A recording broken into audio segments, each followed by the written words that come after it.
14, 15, 16. Oke, pintar, hebat semua anak ibu. Udah paham ya? Sudah. Oke. Coba ibu tanya sekali lagi. Angka 9 sama 1 lebih kecil yang mana ya? 1. Satu yang warna apa? Yang Oke, kuning. pintar. Sekarang angka 7 sama 4 lebih besar mana? 7. 7 warna apa? Biru. Oke, hebat. Sekali lagi. 12 sama 9 lebih kecil mana? 9. Kiri kanan? Yang kiri ibu. Oke, pinter. Good job. Good job. Oke, sekarang pembelajaran kali ini sudah selesai. Yeay. Sekarang ibu mau mereview dulu nih. Apa ibu Mau review artinya? evaluasi tadi kita belajar apa aja sih? Oh, iya. Yang pertama kita belajar apa? Dari angka Kalbintar. Kalbintar. Apa itu kalbintar? Kantong bilangan pintar. Oke, kita di sini tadi disuruh apa? Menjumlahkan. Oke, terus kita belajar apa lagi itu?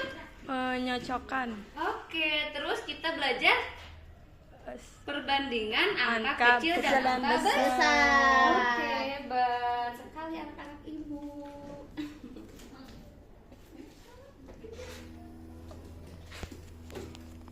Nih, coba ibu punya soal satu lagi. Ini dijawab oleh Queenie. Siapa yang mau cepat pulang? Aku. Coba jawab ini. 1, Ini ada berapa? 2, 3, Yang 4, bisa jawab boleh pulang. 5 tambah 1, 2 7 ibu. 7 coba tulis di sini, Bagar.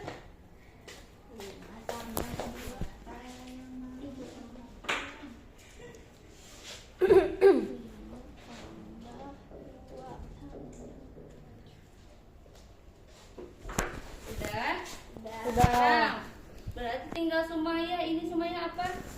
Coba dihitung ada berapa? Sama ibu. Oh, tadi yang bukan yang ini ya? Oke.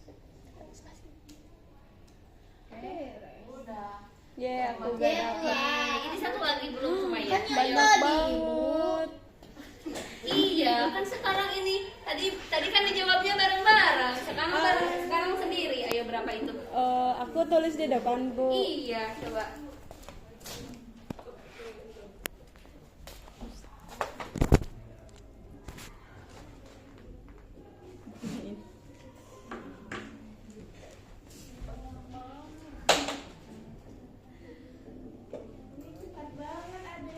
Oke, pinter.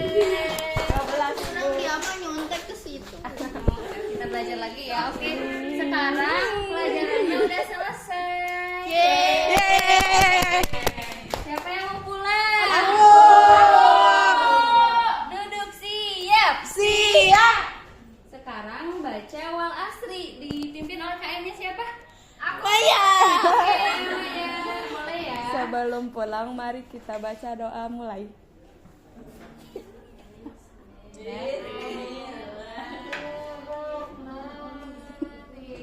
Wow, asri innal insana lafi khusrin illal ladzina amanu wa amilus solihati wa tawassaw bil haqqi Wa tawassaw bis sabri. Assalam. Assalamualaikum warahmatullahi wabarakatuh. Oke, duduk yang rapi duluan boleh pulang. Queenie. Enggak loh. Ini.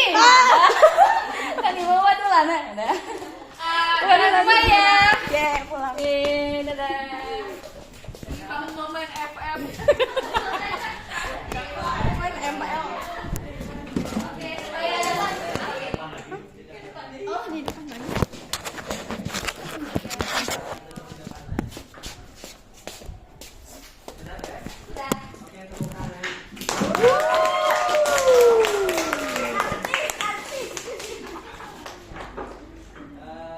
Untuk reviewnya silakan review dari hasil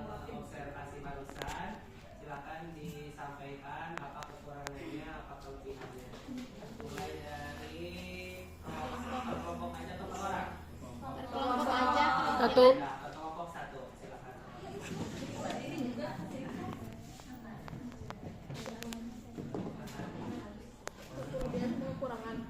Kelebihan kekurangan.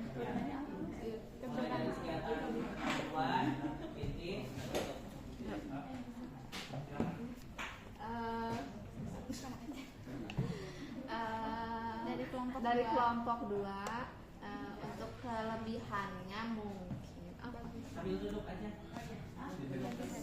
kelebihannya ya pembelajarannya seru, benar-benar seperti kelas 1. Terus ininya media pembelajarannya juga beragam. Kalau kekurangannya pulangnya berdoa, datangnya nggak berdoa. Udah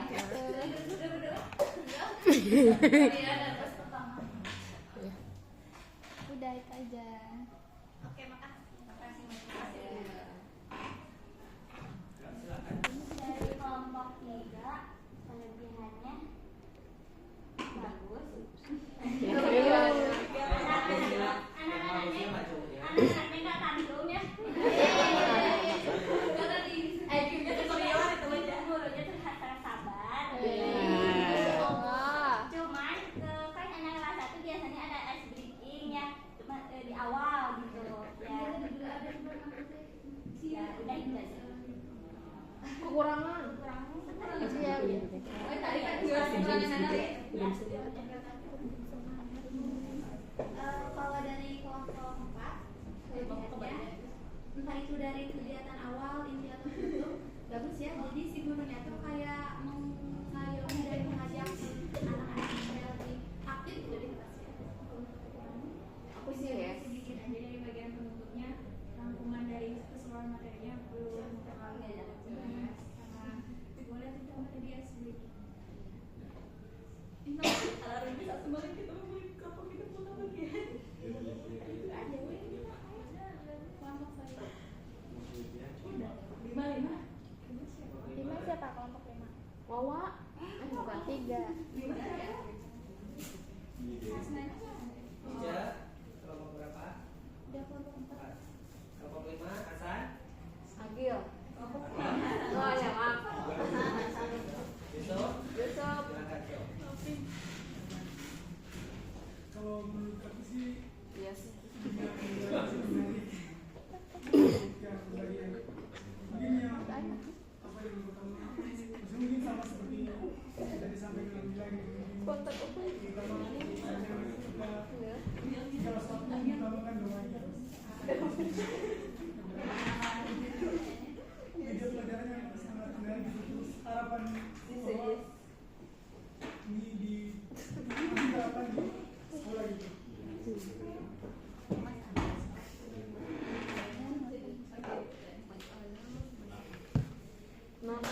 Udah, ya udah. Udah. Dari kelompok 6 sebenarnya udah disampaikan juga ya sama teman-teman juga. Gue boleh sama. Jadi pembelajarannya juga kayak tadi antara interaksi guru dan murid-muridnya juga emang bagus gitu ya. Mungkin dalam penyampaian materinya tadi buat mainnya terlalu fokus kayak bahasanya terlalu baku gitu. Jadi anak-anak tuh kayak gitu, ngerti gak? Jadi kita fokus ke teks. Udah sih segitu sekian. Terima kasih.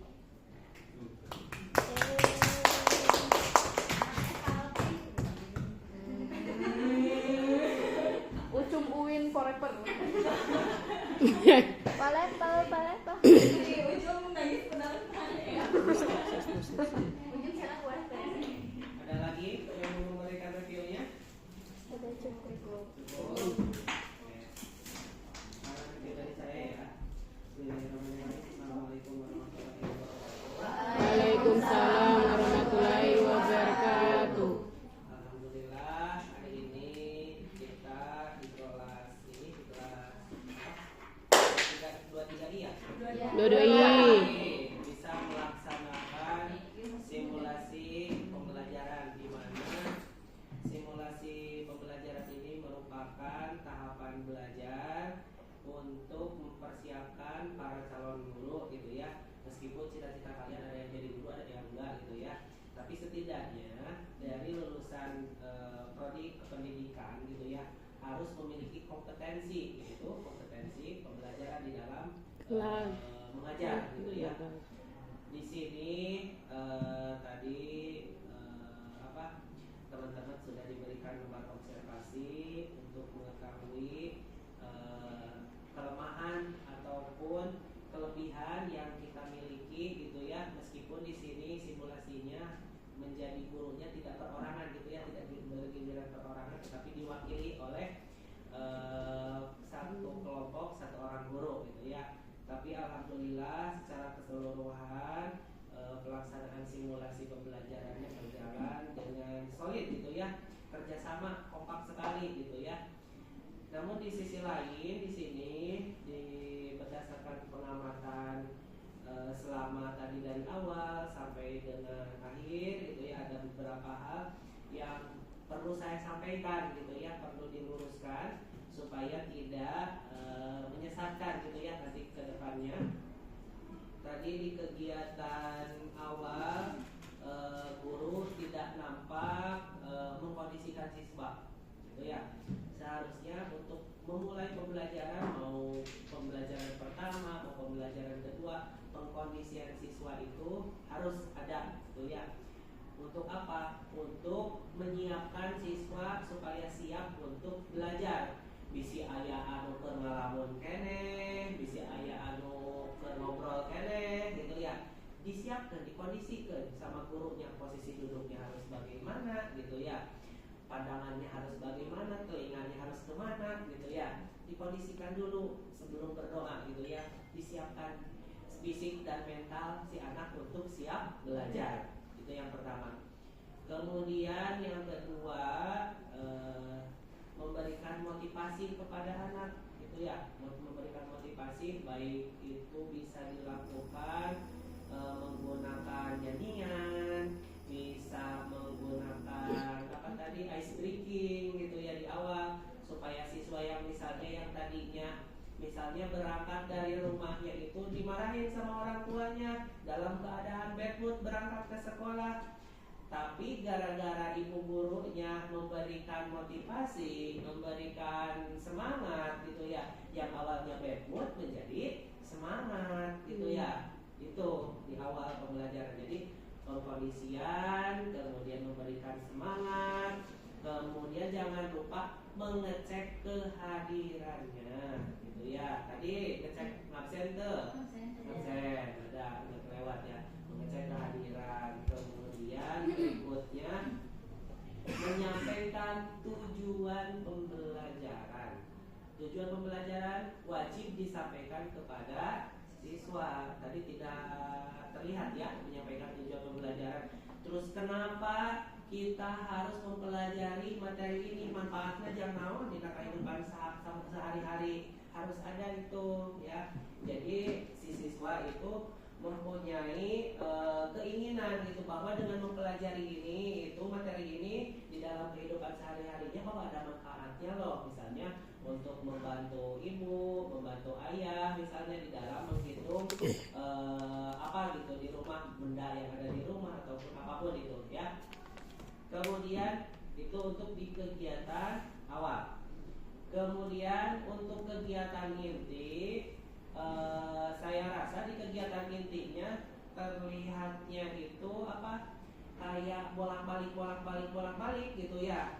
Mau sampai ke tujuan, misalkan mau dari Sukabumi mau berangkat ke Bandung, dari Sukabumi udah sampai ke Cianjur, dari Cianjur ke Puncak lah, di Puncak berangkat dari ke Padalarang, terus di Padalarang mundur ke Cianjur deui, di Cianjur baru berangkat ke Bandung, sama seperti itu yang saya pantau tadi gitu ya.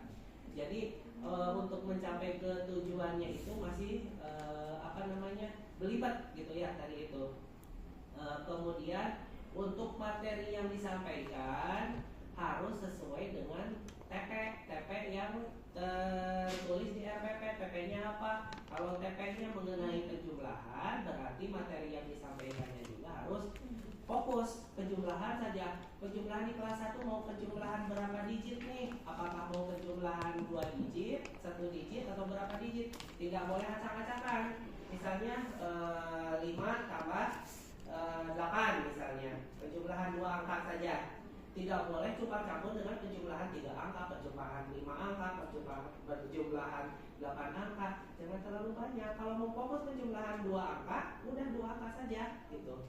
Tidak boleh menjadi ada tadi yang sudah disampaikan oleh ibu gurunya tadi, ada menjodohkan angka dengan menyebutkan angka gitu ya. Itu kan beda lagi materinya, ada materi khusus gitu. Itu sebetulnya untuk materi itu seharusnya sebelum ke materi penjumlahan, materi yang menyebutkan nama-nama angka itu mah.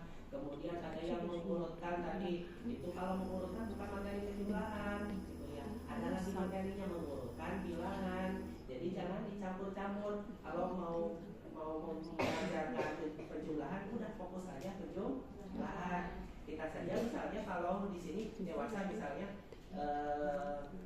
ini pelajaran micro teaching ya, diajak ke metodologi penelitian, diajak ke materi apa, kan pusing kan ya. Udah kalau pelajaran micro teaching aja, jadi fokus hanya ke satu materi saja gitu ya, jangan dicampur gitu ya. Kecuali kalau memang untuk pembelajaran dewasa gitu ya. Kalau ini mah kan untuk anak-anak gitu ya, jadi anak-anak supaya tidak bingung saja gitu ya. Kemudian berikutnya tadi ibu guru menyampaikan bahwa akan menggunakan model pembelajaran jigsaw ya, model pembelajaran cooperative learning tipe jigsaw.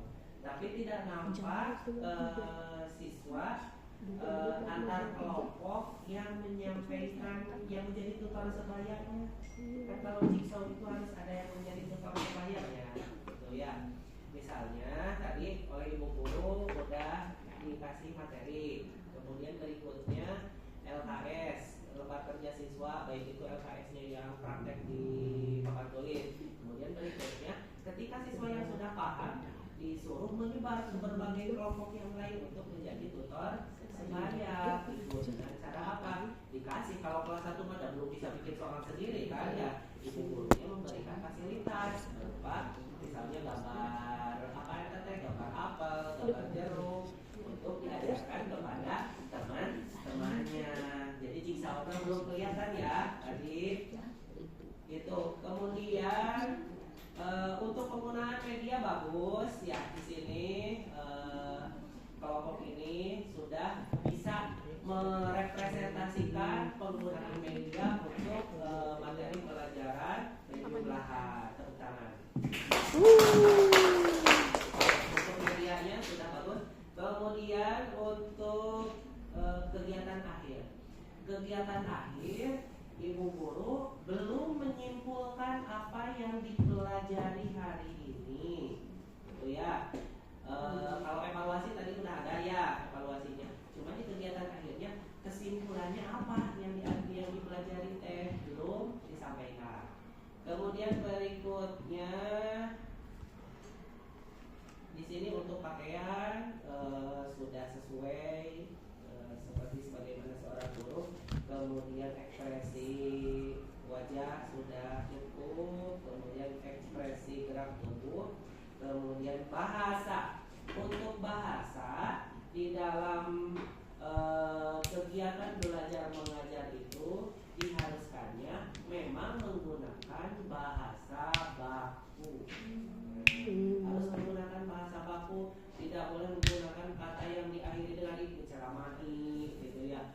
Apa yang di ujung dengan i kan tidak ada di dalam kamus, seharusnya itu tidak boleh gitu ya. Tapi seharusnya itu menggunakan bahasa baku, bahasa Indonesia. Hanya saja untuk kelas 1 itu diberikan keringanan gitu ya, karena rata-rata kelas 1 di sekolah negeri di Indonesia itu masih menggunakan bahasa ibunya